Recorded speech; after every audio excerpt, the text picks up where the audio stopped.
Ainata is a Lebanese village 108 kilometers from Beirut, located in northern Lebanon between Bsharri district and the Baalbek district.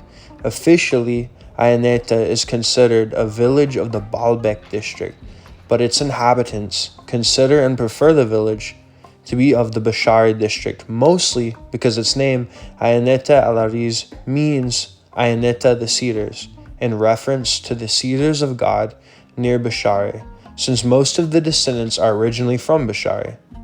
Ainata rises 1,620 meters above sea level and is sometimes considered to be the highest Lebanese populated village.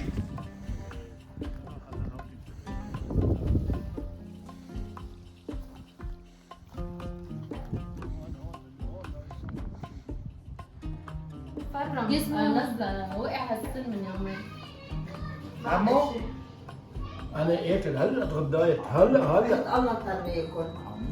تعال ولا تلعب بعدين انا ما نعرفك جايين اما كنت نطاق.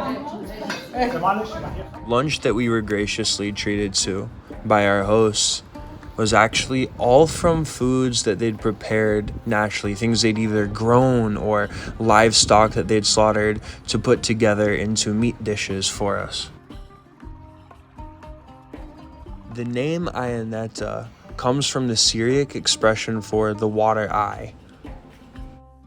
The village is located at the bottom of Mount Mahmel to the eastern side, facing the Baalbek district. The nearest village would be Dir al-Ahmar, where residents have a special bond due to having mostly the same political views and being Christians surrounded by mostly Muslim villages. Now, I knew that cannabis production in Lebanon was a thing. I knew that in, for instance, the nearby village of Yamune, that it's fairly widespread, even though it's technically illegal in Lebanon. And the Lebanese are famous for the Lebanese red, which is a type of hashish. However, I did not expect to see it growing so commonly and widespread in Ainata. Cannabis farms flourished during the Syrian Civil War, starting from 2011 as the government became more concerned about security issues. The hashish extracted from the plant is sold to smugglers who sprint it out of the country, and this has been one of the most successful crops at helping village residents edge out of abject poverty. Outside of cannabis, other crops you'll find in Ainata are, things like apples, you'll see plums, you'll see pears, you'll see tomatoes, you'll see walnuts, all kinds of different nuts, pretty much everything you imagine. It's very fertile for growing most types of crops. On top of that, you'll notice vineyards all over. You'll of course have grapes that are for eating, but another common thing here is using grapes to make wine. In fact, our hosts also had homemade wine. Another thing that I learned about Ainata is that the people of the village are very close to each other. They more or less claim to all come from one family. In some way or another, everyone seems to be everyone's cousin or brother or sister.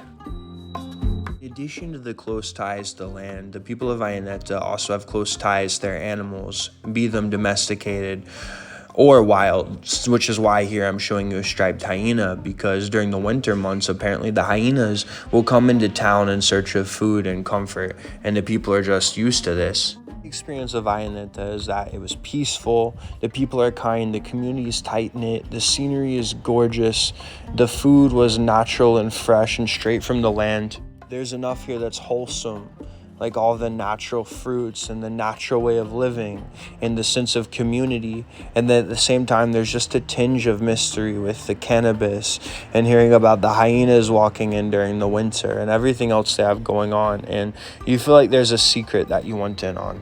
And lastly, because there's no light pollution, at least when I was there, you could see the entire Milky Way without needing a telescope. Thank you for watching this video. If you enjoyed it, please be sure to like it and to subscribe to our channel. Thanks again.